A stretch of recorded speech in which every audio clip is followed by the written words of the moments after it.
আসসালামু আলাইকুম। কেমন আছেন? আশা করছি ভালো আছেন। আমিও ভালো আছি। তো আশেপাশে বিয়েবাড়ি থেকে সাউন্ড আসছে। এই কিছু দূর একটা বাসা থেকে। তো ওটা কিভাবে যে কি করব এর জন্য ভিডিওর ভয়েস দিতে পারছি না। আর বাসায় মেহমান ছিল সেইজন্য ভয়েস দিতে পারিনি এতদিন। যখনই দেখি যে আমার পেজটা একটু ভালো পর্যায়ে যাচ্ছে তখনই একটা না একটা প্রবলেম ক্রিয়েট হয়। আর তারপর আমার পেজের অবস্থা আরো বেশি খারাপ হয়ে যায়। কি আর করব? তো এখানে অরেঞ্জ ফ্লেভারের কেকের একটা বেচ রেডি করতেছিলাম। ওখানে কিছু অরেঞ্জ জেস্ট দিছি, তারপর একটু ভ্যানিলা এসেন্স আর অরেঞ্জ ইমালশন দিয়েছি। এখন সবকিছু একসঙ্গে বিট করে নিব।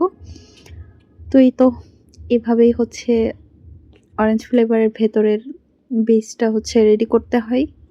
পেজটা নিয়ে খুবই মহা ঝামেলায় আছে, খুবই ডিপ্রেসড। যখন দেখা যায় যে পেজটা একটু ভালো পর্যায়ে চলে গেছে তখন ভিডিও দেওয়াও বন্ধ হয়ে যায়, সব কাজ বন্ধ হয়ে যায়। কি